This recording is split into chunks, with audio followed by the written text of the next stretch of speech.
I got to work. Okay. All right. Well, so we got Pam Swarts here. Hi, Pam Swarts I here. thank Pam Swarts for being here. I'm here. Here I am. Now, when you were a little kid, when did you first notice music, Pam? Oh, You remember? Yeah. Well, not really, because I always liked music. So You always liked it. What was I some of the did. first records you listened to that you remember when you were a little girl? Or a I teenager? had my aunts gave me these LPs, and they had some songs from the 50s, and we had like "We did it, the mighty jungle, the lion sleeps tonight." Sorry, and then, no famous songs here. On and then I YouTube. got It's under 30 seconds. it's under 30 seconds. That doesn't matter. It does matter. And then I got that Crimson and Clover song by Tommy James and the Oh, Shondells. yeah. Oh, I love that song. I thought, the weird sounds in it. I was Sorry, no famous songs on YouTube. like, how is he doing that? That's why you started making weird sounds? Your I own always liked sounds? weird sounds. I don't know if... Why didn't you ever like normal sounds? They just didn't do it for me. You never liked normal sounds? Not really, no. You don't like normal sounds when other people make normal sounds? They have to have a really good hook for me to like their normal sounds, and most people can't write a good hook, so... So it's a hard thing to do, Is there an example of some famous song that has a great hook that you like even though it's normal? That you can think of? It's happened a few times in your life. You've heard some famous song that, like what? By who? Neil Young songs have a really good hook, and Well, you liked Royals. Neil Young. I liked Royals. That song is awesome. Yeah, it is awesome. The first time I heard it, I loved it. Yeah. Do you like Chet Baker singing My Funny Valentine? I don't think I'm familiar with that. Oh. You must have heard that song though before, right? Yes. I would sing it, but I don't want to that get the YouTubes mad at me. Yeah. Look at the YouTube. So you like My Funny Valentine? Actually, I had a song. Me and Velvet Al were singing about a famous giant monster that's supposedly born on November 3rd, like me. We were singing about this giant monster that's Japanese, and just because we made a song up about it, they took our video down. Exactly. Oh yeah. Oh, so No, it YouTube wasn't is. a song. It was the fact that it was referencing something. Yes. Yeah. You know Yeah, how they YouTube took it is. down. That was weird. It was weird. I couldn't even believe it. So when you were Well, growing up making weird noises, you must have realized there's no one I can find to play with me that's on the same wavelength, right? Yeah. So I have to learn how to play all the pretty instruments. much. Yeah. So pretty much. you've It never was so still funny. have you found how many people have you found that are on the same wavelength with you that can play your music with you? Well, a funny, a few. I mean, Joe Mulholland, right? And the Joe funny Mulholland, thing is, yeah. he grew up in the country like me, not far from me. So I And think it's the same. It's the region. yeah, because you got nothing else to do, so you sit there practicing your No, instruments. I meant like is it the water, Oh, maybe I don't know. like the contaminated water out in the country? I don't know. Well, Vic also came from there too, as well. So It's I kind don't of know. weird, yeah. it's So both weird, of those yeah. guys could play music with you that made they're on the same wavelength. Yeah, they're on the same wavelength. Has any women ever been on the same wavelength as you Well, musically? Well, I mean, Diane played bass for me for a long time, and she was real good at that. So So you've had both sexes, but only a few people. Those more than those three though, right? So maybe you're not that weird after all. If 3 or more people can be on the same wavelength as you. Have you ever found a drummer who can be on the same wavelength? That's not exactly a country of people. Yeah, that's not exactly. Ever A found a couple, drummer? like 2. 2? Mm-hmm. Wow. So when did you first start doing music with people? When you were a teenager? No, I actually wrote stuff out because I had written this music and I wrote it out. And I gave music to my sister, and I had my music, and I had a clarinet, and she had a saxophone. And we tried to play it, and it sounded terrible. And I was like, what is wrong? She's like, you suck. That's what's wrong. But the truth was that the saxophone and the clarinet are in different keys. It's this crazy nonsense where a C on one is not a C on the other. So it wasn't in the right keys for them to play together correctly. So you didn't play with other musicians besides your family until when? Well, I played in band. I mean, I played classical music. Oh, right, in band. When did you start doing like real stuff? When I went to college, I formed a band with my friend Andrea. I basically played with her, like on her songs, and then actually Chris Saganich was the next person, and there's another Chris in the band, and I played songs with them. I had a couple songs, and then Yeah, you've pretty much known everybody since then. I mean, do you feel like you've improved over the years, or have you stagnated? Yeah, I think I've evolved. I mean, I do hip hop now, so. You do hip hop now. I do hip hop now, yeah. Richard, do you feel it's appropriate for a person such as Pam, an old white person, to do hip hop? I think it's great that she's evolving. So you do think it's appropriate that she does, since it's part of her evolution? Sure. Pam, Paula, what about that idea about Pam playing the hip hop, even though she's an old white person? Speechless. I've never seen speechless before. I don't know that Pam is A, old, white, or B, white. Pam, are you old? She's actually more of a pink. I'm pink, yeah. She's more of a pink. You're more of a pink. I'm pink. So the first band was the Happy Purples, or you had a band before that? That was, I mean, I played with my, actually, that was kind of the first band, yeah. Wow, you had no, when did you start that? Because when I met you, Well, the Happy Purple started in Fredonia. You had that name for a long time then. Yeah, and then we. And where'd that name come from? I was in music history class, and someone behind me was like, "Oh, I got a great name for my band, the Happy I thought I was going to say Purples, and they said Purpose, and I'm like, "Oh, the Happy Purples is way more fun." So. Yeah, who wants to have a happy purpose? No, I don't. Have you gotten any happiness out of making music all these decades? I have, yeah. Wow, really? How much? Absolutely. A smidgen? Sometimes, A tad? sometimes I'm like, oh, it's the only thing I have to look forward to. How did you get to Buffalo? Bus. Yeah. She's pretty close, I mean. Well, no, I mean, but if you live in Fredonia or... Yeah, I lived with Chris, and then he got a job in Buffalo. He graduated a year ahead of me. Mm-hmm. So when I graduated, I moved here with him. Mm-hmm. Did you ever think about trying to fit in, though, to the music scene instead of not fitting in? You know, you're like an outcast, right? Outsider. Because it's a boys' club, right? There is certainly that aspect. That's true. There's definitely. Did you ever think about having a sex change operation to fit in better with the boys' club? No. That would... Richard, you think Pam is what some people say she is, a musical genius? You ever notice that about her? I think she's talented and she's very creative. We're not going to give her the genius tag, huh? Okay. Paula? Speechless again. I go to her, she's speechless. Twice ever. Both in the last 5 minutes. I'm always Good answer. fascinated. I'm always fascinated. Every time we go in here, Pam, do something else. It's always like very mood altering. Pam, why do you want to make people cry when you play? Oh, do I make people cry? Yeah, I cried many times. Oh, really? Because am I the only one then? I thought it was a regular thing with people. Yeah, some people have told me that. Then why do you want to make them cry, though? Because people are always like, they need that communal expression, you know? Like, life is hard. Like, terrible things happen. Do you wish you had a beard like Richard Wickham? With this cold weather, my face would be warmer. I got to ask you a question. If you say to someone that they're a genius, are you giving them a compliment, or are you giving them a burden to carry around? I go with the compliment thing, obviously. What would be the burden of being a genius? Well, I'll give you a little story. This ballerina from Russia, first time ever came to the United States. This was in the 1950s. New York Times did a review, and the review said, "Tonight, New York City is honored that Anna Markova is coming and playing in New York City. She is the most talented ballerina, not only of our generation, but probably of all time." She reads that in the Times and she throws it down and she says, "What a horrible thing for someone to write about you." He writes it down, but now I got to live up to that. Wow. Okay, Pam, is that true? Have you heard the musical genius thing before about yourself? I have, yeah. Just from me or other people? I've heard it from some other people. How many people? Like 10 or 20 or 50, 100, 1,000? Like 5. 5, okay. And did you agree with them that you were a musical genius? I just try. Was it a burden really hard. to you? That's all I have to live up to, like Richard said? I don't know, because I feel like it's always, everything's like a burden. Like, it's always a burden to try and evolve. It's always a burden to do something new. It's always a burden to make sure you got a lot of burdens going there. And trying and delivering and coming up with something new, and that's a self-imposed burden, right?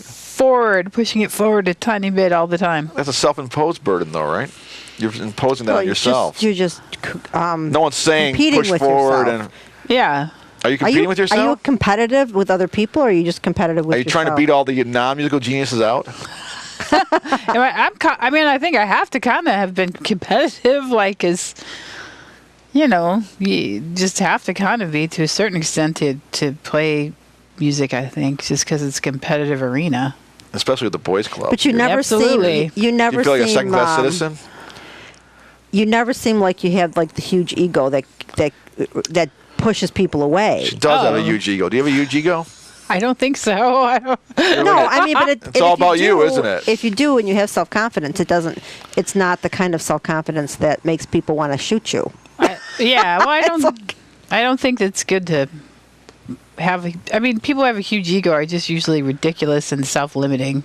Who are you talking about, Jan Nagel? Oh no! Is that what you're talking about? Oh jeez. What did I say? She didn't say anything. I didn't say anybody. But I said, what did I say?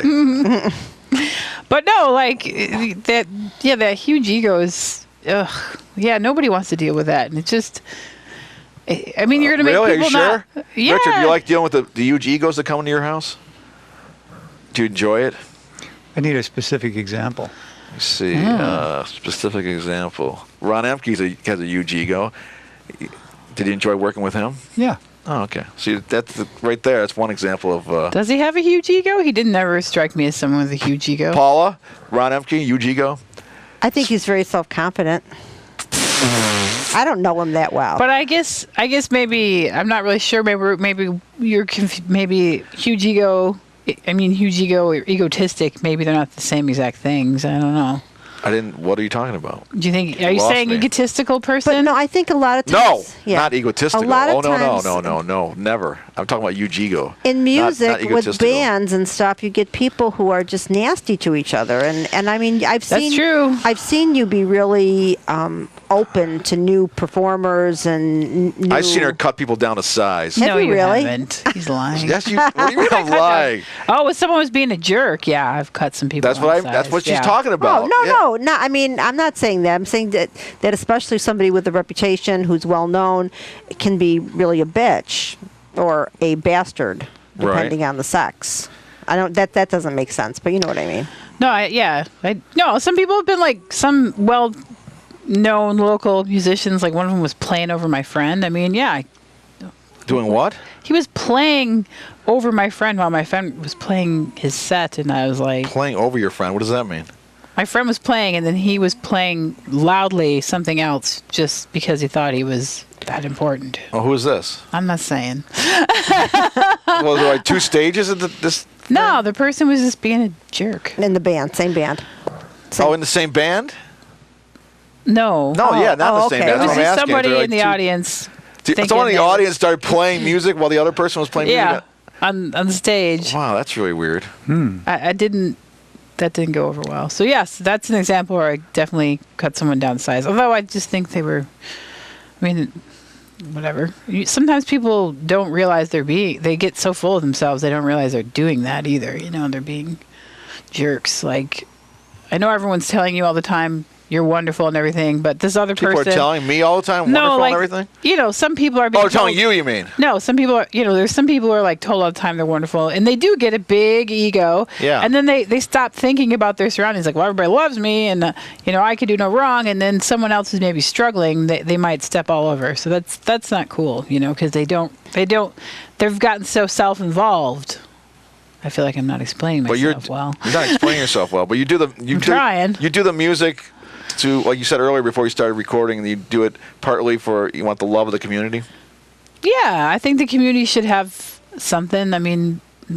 So it's not about being in the spotlight a little bit. Well, it's fun to be in the spotlight, but it's also fun to really, like we played those Bad Round shows and people go crazy and be in the audience doing crazy stuff and running on stage and yelling into the microphones and dancing around. That's fun, right? Everybody gets a chance to just let loose. That. You didn't. I do. I enjoyed it.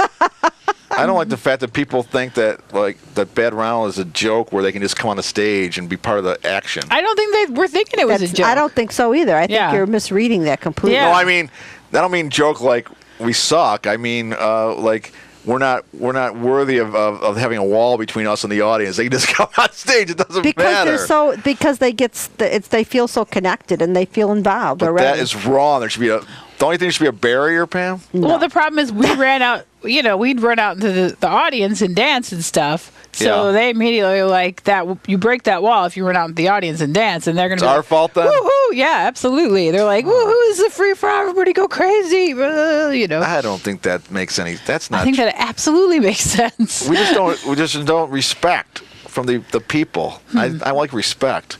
I wish I had some respect. Richard Jazuski was on a show a few weeks ago, and I said, talk about this again. "What?" Uh-oh. Yeah, it's funny. I said, Okay. No, I said, do you like Bad Ronald? And he said, "Oh, you're putting me on the spot. You're really backing me into a corner." No, I don't like Bad Ronald because you're too downbeat. He said we were too downbeat. Well, I said, what about Pam's solo music? He said, your solo music is occasionally upbeat enough for him. yeah, no, he has very specific things he wants, and You don't give them to him. I thought you did. I thought he was a fan of yours, but it turns out he's not. a lot Like of a the bands partial he fan. likes are not my local favorites. So Like who? Name the bands you don't like that are his local favorites. I'm not doing that. I get myself in trouble. How would you get yourself in trouble? I get myself in trouble all the time without trying. I don't need to try. Well, start trying. Start trying.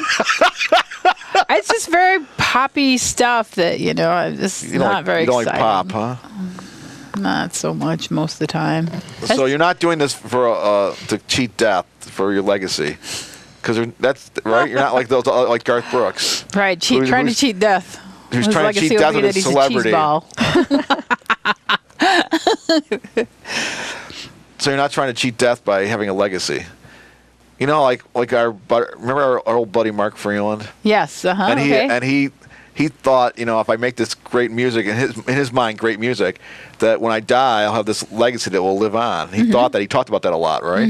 Oh, I guess so. and I when didn't really know him. I knew him. I didn't really know him. Yeah, or anyway, so he talked about that a lot. When he died, some people since then, the last 8 years, have thought, there's this legacy of Mark Freeland's artwork and his music that lives on. Mm-hmm. Or, that whole idea you said about cheating death through your... And I sing Kraft macaroni and cheese with my granddaughters. Yeah. Not only does Paula sing Mark's song with her granddaughters, I did a show I was at the Amazing All My Children band recently, and I did a song by Mark Freeland. They brought me up on the stage and I did the song by Mark Freeland. So that's like a legacy of living on, but you don't care about that personally if people remember your music after you die, right? You're not doing it to cheat death. Well, you're not really going to cheat death. You know what I mean? No matter what, No, I mean you can't really cheat death, but you don't give a damn about a legacy thing. And by the way, Richard Jazuski, he wants happy subject matter. That's what he said. Downbeat lyrics. Yeah. Oh, downbeat lyrics. Yes. Yeah, and he said. Well, yeah. With Bad Ronald, he was saying downbeat lyrics, which is basically my downbeat lyrics. Like my mind's in torment, so is my body. Sure. Well, I mean, not having fun. That's my hobby. But there's a place for that. I mean, everybody needs to get some angst out. I mean, some egg salad. Well, egg salad is delicious. No, you too. said everyone needs some egg salad. Well, let's eat some egg salad. Angst out. Oh, I thought you said. You have some egg salad because I do like egg salad. I thought you said. I as well. Yeah, What did she say? Egg salad? Egg salad. I as well like We egg all need some salad. egg salad? What the hell does that do with get it. anything? Now everybody needs to get some angst. And you get angst out by doing your solo music? Well, I think communally people want it too. I mean, it's pretty obvious. I mean, Have you had any pain in your life at all? Or has it all been a pleasure ride? Has it been a 100% pleasure ride or not? It's been a pleasure ride spinning toward an asteroid. Has it been a 100% pleasure ride every second since birth or not? I guess I'd have to say not. Yeah. So there was a couple down moments? Yeah, there's been a few. But doesn't making your music over the years liberate you a lot from that? It gives you an expression. Plus, you get rid of the angst. And so if you didn't have music, you'd probably go mental, right? Probably, yeah. If you couldn't play anymore. Yeah. Yeah. That would be the worst. Actually, I don't know if you remember when I smashed my wrist up. Mm-hmm. Yeah, and then I was trying to do everything with my other hand, and then this one started to hurt, and then I couldn't do anything with the other hand. I couldn't even pet my cat. I was trying to, rub him with my arm, so I couldn't play my guitar. And then I started it was really strange. I started hearing music, like it was the radio, but it wasn't, because I couldn't play it. I started to hear it like the radio was playing it. It was very weird. Wow. I guess that can happen to people if I think there's another situation, maybe when they go deaf for a while or something, then they hear music or something. I don't know. There's another situation where that happens to people. So what's the thing we're going to watch in this clip that that Richard's putting on there? It's me performing at Dreamland. What is that? It's a house? It's an art collective. Oh, they Christ. have Not an art collective. Yeah, right. It's coming for you. The art collective. No, they have Friggin' art collective. Yeah, go ahead. I'm sorry. It's nice. It's the art collective. Yeah. No, they they have a room bands can play in and stuff, and they have art shows and. And what's this track you're going to see in the clip? Oh gosh. You know what it is? Is there a title to it? Or do you title your material? I'm really bad at that, You don't title your material? How do you remember which one's what then? You call them number 1 or number 45 or something? I just think about the way they sound. I don't really think about the title. So there's no titles. Yeah, I don't have a title for it. I guess you don't have a whole bunch of Pam Swarts solo CDs like Alison Pipitone does? I don't. She's got 12 CDs out. I haven't recorded that much. It takes time to stop and record, and then I can't keep going forward and coming up with new stuff, and that's what I really like the most. So I don't record because I have to stop, and I'm also really obsessive about getting it sounding perfect. I mean, there's some stuff I have a SoundCloud, Pam Swarts on SoundCloud, all S's. So I have some recorded stuff there, but it's very tough for me to record because I'm so picky, and I don't want to stop writing stuff to record stuff. So you don't give a damn at all about legacy then. You don't even want to record. That's one of the main things to keep the legacy going. I know, right? And I haven't done it. I mean, all right. I would like to record. I just need to be more patient, I guess. Sorry. So we have 5 more seconds left. Oh, okay. No, we have 4 more seconds left. No, we have 3. Au revoir. No, we have a lot more time left. I'm sorry. Oh.